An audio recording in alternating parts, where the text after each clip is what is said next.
Purchase system সাধারণতভাবে ক্রয় পদ্ধতিকে দুভাগে ভাগ করা যেতে পারে। একটা হচ্ছে ক্যাশ পারচেজ অর্থাৎ নগদে ক্রয়, আরেকটা হচ্ছে হায়ার পারচেজ সিস্টেম অর্থাৎ কিস্তিতে ক্রয় পদ্ধতি। কিস্তিতে ক্রয় পদ্ধতিকে মূলত তিনটি ভাগ আছে। স্বাভাবিকভাবে হায়ার পারচেজ সিস্টেমে লেজার নির্ণয় করা, assortment of cash price and allocation of interest rate, আর ৩ নম্বর হচ্ছে এইচপি ট্রেডিং অ্যাকাউন্ট, সব স্টক অ্যাকাউন্ট, এইচপি স্টক আর এইচপি ডেটার্স অ্যাকাউন্ট। আমরা তিনটে পদ্ধতি সম্বন্ধে বিস্তারিত জানব। প্রথমে আমরা জানবো হায়ার পারচেজ সিস্টেম কাকে বলে। ধরে নাও কোনো একজন ব্যক্তি মোবাইল ফোন কিনতে গেছে, তাহলে সে স্বাভাবিকভাবে ১০,০০০ টাকা দিয়ে যদি সে নগদ অর্থ দিয়ে মোবাইল ফোন কেনে, তাহলে তাকে বলা হয়ে থাকে ক্যাশ পারচেজ। কিন্তু স্বাভাবিকভাবেই ধরো কেউ ১.৫ লাখ টাকা দামের কেউ মোটর বাইক ক্রয় করছে। মোটর বাইক ক্রয় করার ক্ষেত্রে স্বাভাবিকভাবে দেখা যায় অনেকেরা থাকে যাদের কাছে বেশি পরিমাণে অর্থ থাকে না। তাহলে তারা কি করবে? তাদের তো মোটর বাইকটা প্রয়োজনীয়। তার জন্য তারা মোটর বাইক ক্রয় করার সময় সেই মুহূর্তে বেশ কিছুটা পরিমাণে অর্থ দেয় এবং বাদবাকি অর্থটাকে তারা বছরে বছরে বছরে একবার কিংবা বছরে দুবার করে তারা কিস্তিতে প্রদান করা হয়ে থাকে, যাকে এক কথাতে ইনস্টলমেন্ট বলা হয়। ধরো মোটর বাইক ক্রয় করা হয়েছে ১.৫ লাখ টাকা দামে। ক্রয় করার দিনকে ধরে নিচ্ছি আমি ১/১/২০২৫ সালের মধ্যে মোটর বাইক ক্রয় করা হচ্ছে। সেই দিনকে ৫০,০০০ টাকা দেয়া হয়েছে।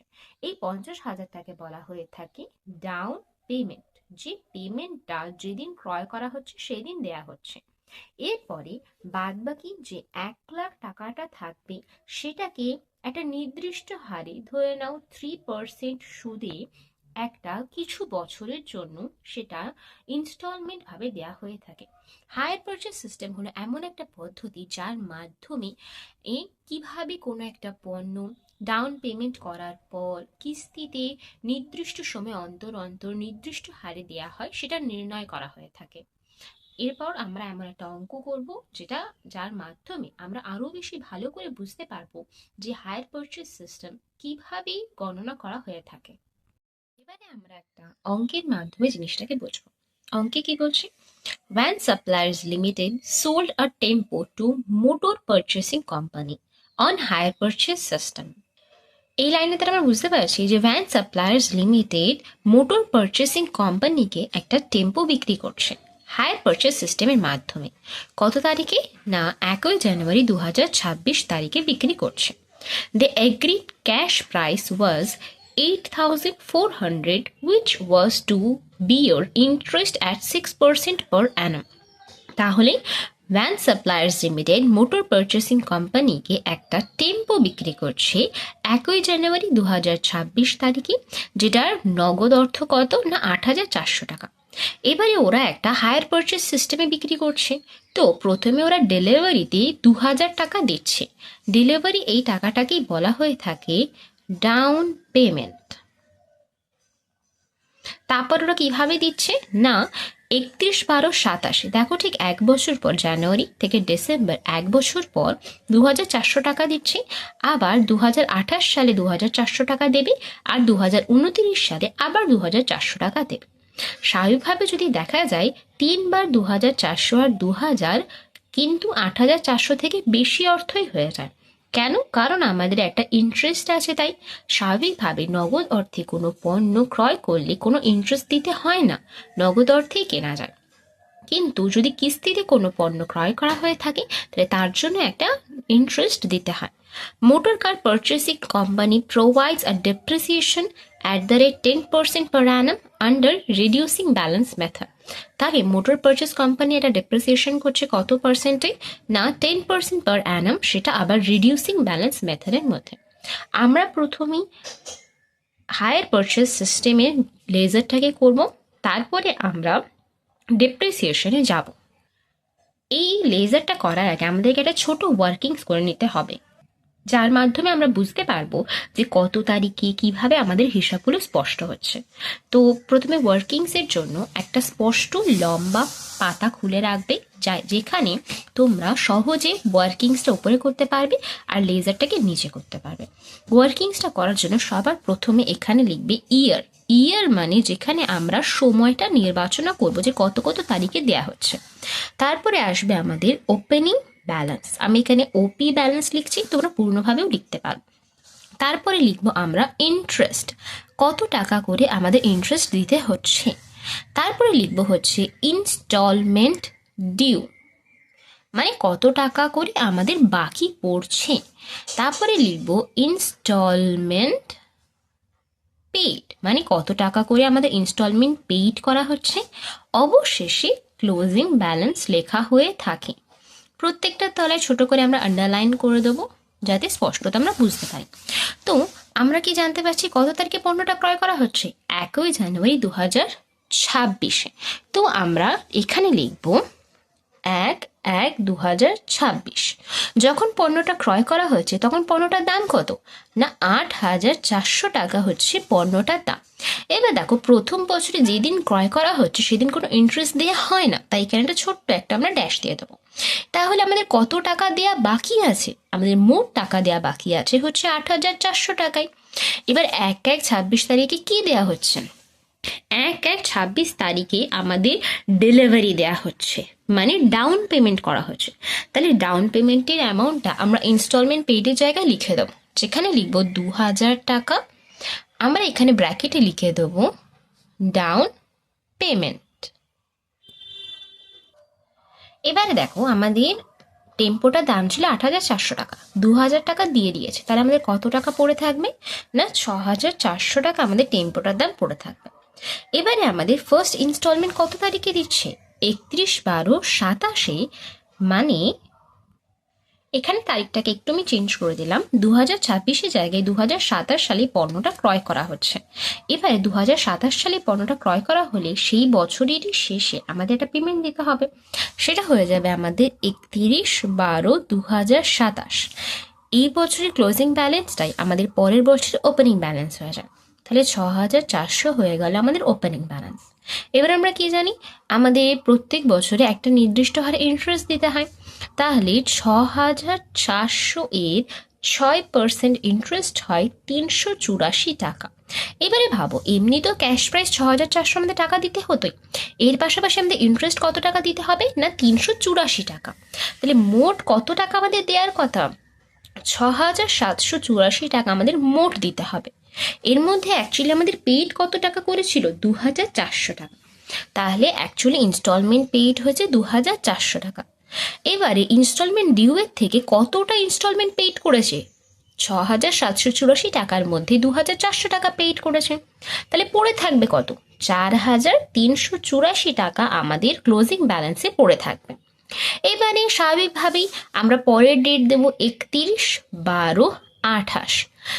এবার আগের বছরের ক্লোজিং ব্যালেন্স পরের বছরের ওপেনিং ব্যালেন্স হয়ে যায়। তাহলে 4,384 আমাদের ওপেনিং ব্যালেন্স। এবার আবার আমরা ইন্টারেস্ট করব, যেটা 4,384 এর ইন্টারেস্ট হয়ে থাকে 6% করলে 263 টাকা। খেয়াল রাখবে, ওপেনিং ব্যালেন্স আর ইন্টারেস্টকে যোগ করে আমরা ইনস্টলমেন্ট ডিউ পাই, যে কত টাকা আমাদের দিতে হবে। আবার ইনস্টলমেন্ট ডিউ থেকে ইনস্টলমেন্ট পেমেন্ট মাইনাস করে আমরা পাই ক্লোজিং ব্যালেন্স কতটা আমাদের দিতে হবে। এইটা খেয়াল রাখো। আচ্ছা, তাহলে 31/12/2028 সালে 4,384 টাকা তো ক্যাশ প্রাইস, এর সাথে আবার আমাদের 263 টাকা ইন্টারেস্ট দিতে হবে। তাহলে মোট কত টাকা দিতে হবে? 4,647 টাকা। এর মধ্যে আমাদের অ্যাকচুয়ালি 31/12/28 কত টাকা পেইড করেছে? 2,400 টাকা। তাহলে আমরা এখানে লিখে দেবো 2,400 টাকা পেইড করেছে। 4,647 টাকার মধ্যে 2,400 টাকা পেইড করেছে, তাহলে কত টাকা পড়ে থাকবে? 2,247 টাকা পড়ে থাকবে। এবারে আমাদের 31/12/29 তারিখে 2,247 টাকায় আমাদের ওপেনিং ব্যালেন্স হয়ে যাবে। এবারে দেখো, ভালো করে খেয়াল রাখবে, যে বছরে আমাদের হায়ার পারচেজ সিস্টেম শেষ হচ্ছে সেটা হচ্ছে 2019, সেটা হচ্ছে 2029 সালের 31/12, যেটা হচ্ছে 2,400 টাকা পেইড করছে। এবারে ভাবো তোমরা, যদি আমাদের 2,400 টাকা পেইড করে তাহলে নিশ্চয়ই আমাদের ডিউ ও 2,400 টাকাই হওয়া উচিত। কিন্তু যদি তোমরা ক্যালকুলেটরের মধ্যে একবার 2247-এর 6% করো, দেখো 134.82, মানে আমি এটাকে 135 ধরে নিচ্ছি। তাহলে 2247 যোগ 135 টাকা কি আমাদের 2400 টাকা হচ্ছে? হচ্ছে না। এটা সবসময় খেয়াল রাখবে, হায়ার পারচেজ সিস্টেমে ক্লোজিং ইয়ার যেটা থাকে সেখানে আমাদের সর্বদাই ইনস্টলমেন্ট পেইডে 2400 লিখবে, আর আমাদের 2400 থেকে যতটা টাকা আমাদের ক্যাশ প্রাইস আছে সেটাকে বিয়োগ করলে আমরা যেটা পাই সেটা হয়ে থাকে ইন্টারেস্ট। মানে ক্লোজিং যে বছরটা হয়ে থাকে সেক্ষেত্রে ইন্টারেস্টটা কিন্তু অন্যান্য ইন্টারেস্ট ক্যালকুলেশনের থেকে একটু আলাদা হয়ে থাকে। এখানে আমাদের যে ইনস্টলমেন্ট পেইড হচ্ছে তার থেকে ক্যাশ প্রাইসকে মাইনাস করে বাদ বাকি টাকাটাকে ইন্টারেস্ট ধরা হয়। তাহলে 2247-এর সাথে 153 যোগ করলে আমরা পেয়ে যাই 2400 টাকা, বাকি ছিল 2400 টাকায় পেইড হয়ে গেছে। তাহলে আমাদের এইখানে ক্লোজিং ব্যালেন্স নিল, মানে আমাদের ক্লোজিং ব্যালেন্স আর কিছুই থাকবে না। অঙ্কটাকে যদি আরেকবার আমি প্রথম থেকে বলি, ভ্যান সাপ্লায়ার্স লিমিটেড একটা টেম্পো বিক্রি করেছিল মোটর পারচেসিং কোম্পানিকে হায়ার পারচেস সিস্টেমের দ্বারা। কত তারিখে? না 1 জানুয়ারি 2027। এটা আমি প্রথমে 2026 লিখে ফেলেছিলাম, কিন্তু এটা 2027 করে নেবে। তাহলে দেখো আমরা তাই করছি, 1 জানুয়ারি 2027 তারিখে 8,400 টাকা দিয়ে একটা আমাদের মোটর পারচেস ক্রয় করেছে। এবার প্রথম বছর তো আমাদের শুধু ডাউন পেমেন্ট দেয় 2000 টাকা, সেই বছরই 31/12/27 থেকে আমাদের কিস্তিতে দেয়া হয়ে থাকে। কিস্তির অ্যামাউন্টটা এখানে লেখা হয় 2400, 2400 আর 2400, 3 বছরই সেম টাকা লেখা হচ্ছে, আর প্রত্যেক বছরের নির্দিষ্ট হারে আমাদের ইন্টারেস্ট যোগ হয়ে থাকে। এবারে আমরা লেজার করব। লেজার করতে গেলে সবার প্রথমে খেয়াল রাখবে ডেবিট ক্রেডিট অবশ্যই উল্লেখ করবে, কিন্তু ডেট পার্টিকুলার্স অ্যামাউন্ট লেখা হয়ে থাকে। এবারে ইন দ্য বুকস অফ আমাদের যে পারচেস করছে তার নামটা ওপরে লেখা হয়, মানে যে পারচেস করছে তার খাতাতেই আমরা হিসাবটা করছি। তাহলে আমরা কি জানি, van suppliers limited sold to motor purchasing company. তাহলে ভ্যান সাপ্লায়ার্স লিমিটেড বিক্রি করছে কাকে? মোটর পারচেসিং কোম্পানিকে। তাহলে এখানে অবশ্যই পারচেস যে করছে তার নাম, আর এখানে যে সেল করছে তার নাম লেখা হয়ে থাকে। ঠিক আছে, এবার আমরা লেজার করব। লেজার করা খুবই সহজ, একদম ভয় পাবে না, অঙ্কটা খুবই স্বাভাবিক এবং খুবই সহজ। প্রথমে এখানে লিখব 1/1/2027 তারিখ আমাদের কি করা হচ্ছে? টেম্পো আমরা ক্রয় করছি, তাহলে আমরা লিখব বাই টেম্পো অ্যাকাউন্ট। কত টাকা দামে টেম্পো ক্রয় করছি? 8,400। এবারে আমাদের লেজারে আমরা স্বাভাবিকভাবে জানি বছর শেষের হিসাব করা হয়ে থাকে। তা 1/1/27 আরেকটা ঘটনা ঘটেছে, যেটা হচ্ছে আমাদের ডাউন পেমেন্ট দেওয়া হয়েছে। তাহলে ডাউন পেমেন্টের জন্য আমরা লিখব টু ব্যাংক অ্যাকাউন্ট। আমার ব্র্যাকেটে লিখে দেবো এখানে ডাউন পেমেন্ট। কত টাকা দামের ডাউন পেমেন্ট হচ্ছে? 2,000 টাকা দামের ডাউন পেমেন্ট হচ্ছে। এবার আমাদের 31/12/27 কি হচ্ছে না ইন্টারেস্ট আসছে একটা, তাহলে বাই ইন্টারেস্ট অ্যাকাউন্ট। কত টাকা দামের ইন্টারেস্ট হচ্ছে?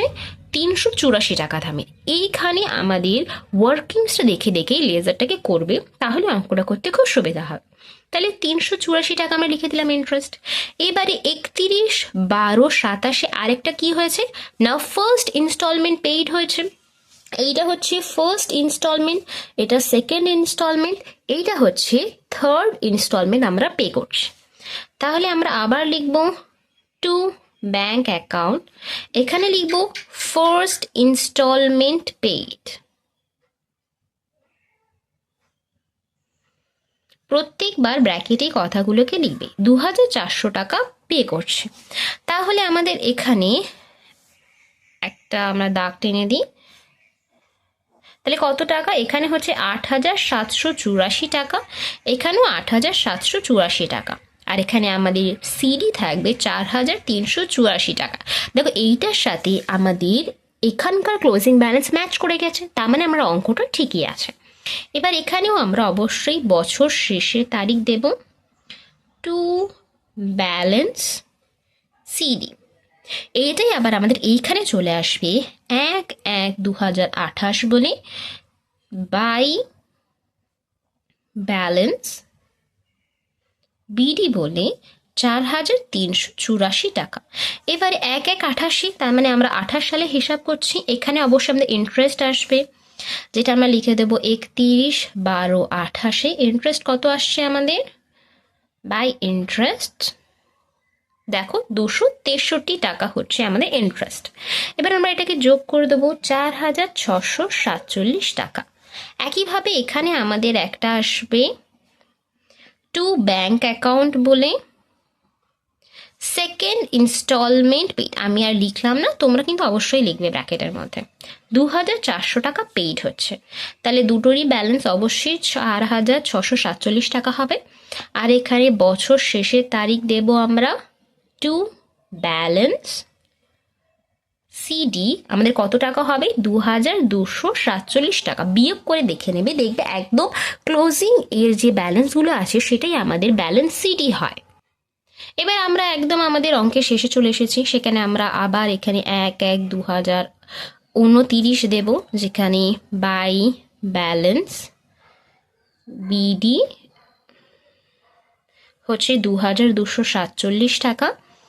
31/12/29 আমাদের আসবে বাই ইন্টারেস্ট। ইন্টারেস্ট কত আসছে আমাদের? 153 টাকা। এই 153টা আমরা লিখলাম এখানে। আর এখানে আমরা লিখবো 31/12/29 আমাদের লাস্ট ইনস্টলমেন্ট লিখবো আমরা টু ব্যাংক অ্যাকাউন্ট।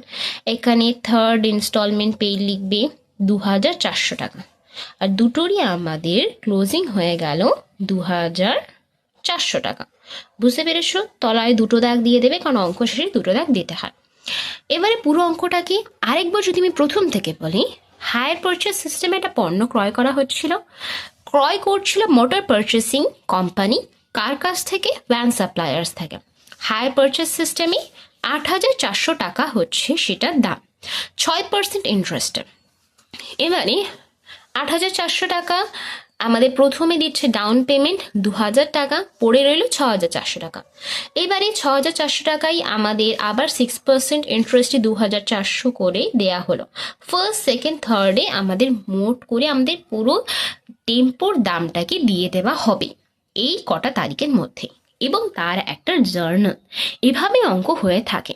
এর পাশাপাশি এটা ডেপ্রিসিয়েশন করতে বলা হয়ে থাকে। সেটা স্বাভাবিকভাবে যেমন আমরা ডেপ্রিসিয়েশন করে থাকি তেমনভাবেই টেম্পো অ্যাকাউন্ট বলে একটা ডেপ্রিসিয়েশন করলে আমাদের অঙ্কটা শেষ হয়ে যাবে।